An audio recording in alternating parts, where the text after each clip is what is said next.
Hello నమస్తే. ప్రభుత్వాలు భూములు తీసుకుంటాయి ప్రాజెక్టుల పేరుతో మరో కారణంతో. ఆ తర్వాత భూములు ఇచ్చిన నిర్వాసితుల్ని గాలికి వదిలేస్తాయి. సంవత్సరాలుగా ఇదే జరుగుతోంది, దశాబ్దాలుగా ఇదే జరుగుతోంది. ఆంధ్రప్రదేశ్లో తాజాగా నిన్న విశాఖ స్టీల్ ప్లాంట్ కార్మికులు స్టీల్ ప్లాంట్ ముందు కూర్చొని ఆందోళన చేస్తూ ఉన్నారు. స్టీల్ ప్లాంట్కు 40 ఏళ్ల క్రితం మేము భూములు ఇచ్చాం, ఇప్పటికీ మాకు కాంపెన్సేషన్ ఇవ్వలేదు, ఇప్పటికీ మా కుటుంబాల్లో ఉద్యోగాలు ఇస్తాం స్టీల్ ప్లాంట్లో అని చెప్పారు. మా కుటుంబాల్లో ఒకరికి ఇప్పటి వరకు ఉద్యోగాలు ఇవ్వలేదు.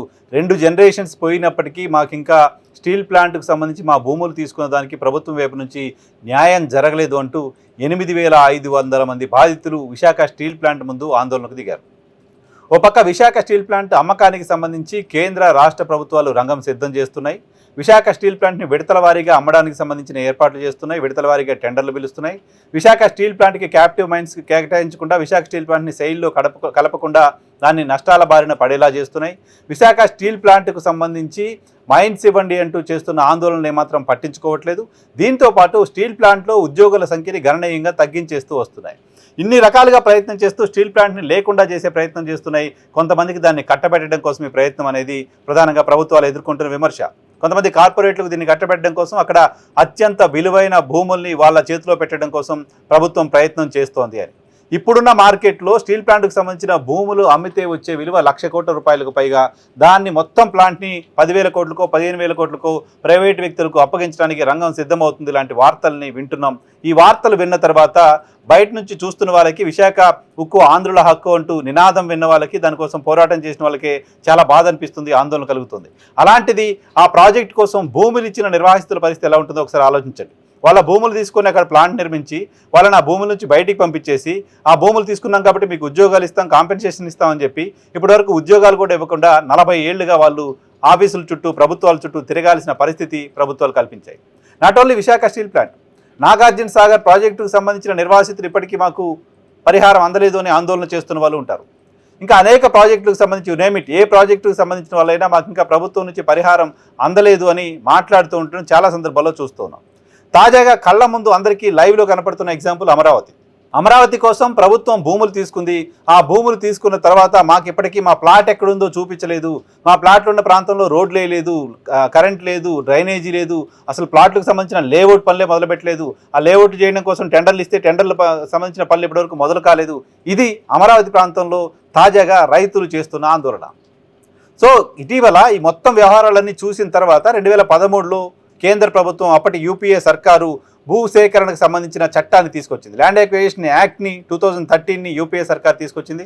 సో ఈ చట్టం తీసుకొచ్చిన తర్వాత భూములు తీసుకుంటున్న సందర్భంగా ప్రభుత్వాలు ఎవరి దగ్గర నుంచి అయితే భూములు తీసుకుంటున్నాయో వాళ్ళకి కాంపెన్సేషన్ మార్కెట్ రేట్ కంటే 3 టైమ్స్కి ఇవ్వాలి అనేది అప్పుడు తీసుకొచ్చిన చట్టం చెప్తున్న మాట. కానీ ఆ చట్టాన్ని అమలు చేయకుండా భారతీయ జనతా పార్టీ సర్కార్ వచ్చిన తర్వాత ఆ చట్టానికి తూట్లు పొడి చేసింది. అంతేకాదు తెలుగు రాష్ట్రాల్లో కూడా, ప్రధానంగా ఆంధ్రప్రదేశ్ రాష్ట్రంలో 2013 భూసేకరణ చట్టాన్ని మేము అమలు చేయబోము అంటూ చంద్రబాబు సర్కారు దాన్ని పక్కన పెట్టేసి ల్యాండ్ పూలింగ్ అంటూ ఒక కొత్త విధానాన్ని తీసుకుని అమరావతి కోసం భూములు తీసుకోవడం చూస్తున్నాం. అనేక ప్రాంతాల్లో ఇప్పటికీ భూసేకరణ అలాగే చేస్తోంది. కంపెనీలు పెడతారు అంటూ పెద్ద పెద్ద కంపెనీలు పేర్లు చెప్పి వాళ్ళకి 1000 ఎకరాల భూములు ఇస్తున్నారు, ఉద్యోగాలు వస్తాయని చెప్తున్నారు, ఉద్యోగాలు స్థానికులకు ఇచ్చే ప్రయత్నం చేస్తామని చెప్తున్నారు. కానీ భూములు తీసుకుంటున్నారు, ఆ భూముల్లో కంపెనీలు పెట్టట్లేదు, అక్కడ ఎవరికి ఉద్యోగాలు రావట్లేదు. కానీ భూములు ఇచ్చిన రైతులు మాత్రం నష్టపోతున్నారు.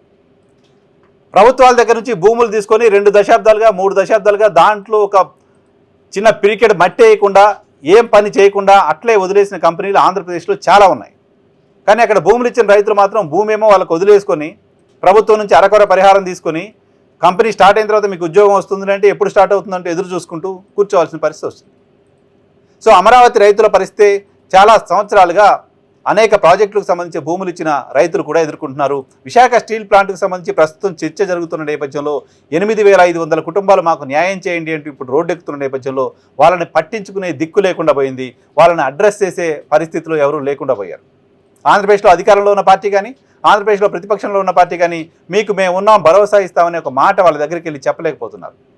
సీనియర్ పొలిటీషియన్, మాజీ మంత్రి వడ్డే శోభనాద్రీశ్వరరావు గారు 84 ఏళ్ల వయసులో విశాఖపట్నం వెళ్ళి అక్కడ ఆందోళన చేస్తున్న వాళ్ళతో పాటు నేల మీద కూర్చొని వాళ్ళకి సంఘీభావం తెలిపారు. సో రాజకీయ పార్టీలు రాజకీయం మాత్రమే చూస్తున్నాయి తప్ప బాధితులకు సంబంధించిన ఇబ్బందులు పట్టించుకోవట్లేదు, అవేవి కూడా వాళ్ళకి పట్టట్లేదు. ప్రభుత్వం పైన విమర్శ చేయాలంటే ఒక ఎవిడెన్స్ కనబడితే ఎవరైనా ఆందోళన చేస్తుంటే వాళ్ళ దగ్గరికి వెళ్ళి వాళ్ళతో పాటు కలిసి ప్రభుత్వం రెండు మాట్లాడమని ప్రతిపక్షం, లేదా ఏదైనా ఒక ఇష్యూ వచ్చినప్పుడు అది గతంలో అధికారంలో ఉన్న పార్టీ చేసిందని అధికార పక్షం చేస్తూ కాలం వెలబుచ్చుతున్నారు. చిత్తశుద్ధితో నిర్వాసితుల సమస్యలను పరిష్కారం చేసే ప్రయత్నం చేయట్లేదు. ఈవెన్ తాజాగా పోలవరం అంశానికి సంబంధించి కూడా తీసుకుంటే పోలవరంలో నీటి నిల్వ సామర్థ్యాన్ని తగ్గించడం వెనక కేంద్ర ప్రభుత్వం రాష్ట్ర ప్రభుత్వం మౌనంగా ఉండడం వెనక రీజన్ ఏంటంటే పూర్తి స్థాయిలో నీటి నిల్వ చేస్తే నిర్వాసితుల సంఖ్య పెరుగుతుంది. ఆ నిర్వాసితులకు కంపెన్సేషన్ ఇవ్వకుండా నీటి నిల్వ చేస్తే వాళ్ళ ప్రాంతాలన్నీ మునిగిపోతాయి. దాదాపు 8 మండలాలు పూర్తిగా నీటిలో మునిగిపోయే ప్రమాదం ఉంటుంది. దాన్ని ఎగ్గొట్టడం కోసం వాళ్ళంతటా వాళ్ళు నీళ్ళు వస్తాయి కాబట్టి అక్కడి నుంచి వెళ్ళిపోయే పరిస్థితి క్రియేట్ చేయడం కోసం పోలవరంలో నీటి నిల్వ సామర్థ్యాన్ని తగ్గిస్తున్నారు.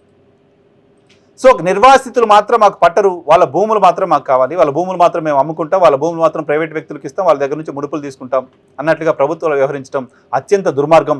కేంద్ర ప్రభుత్వం తెచ్చిన చట్టాన్ని కూడా అమలు చేయకపోవడం అత్యంత దుర్మార్గం.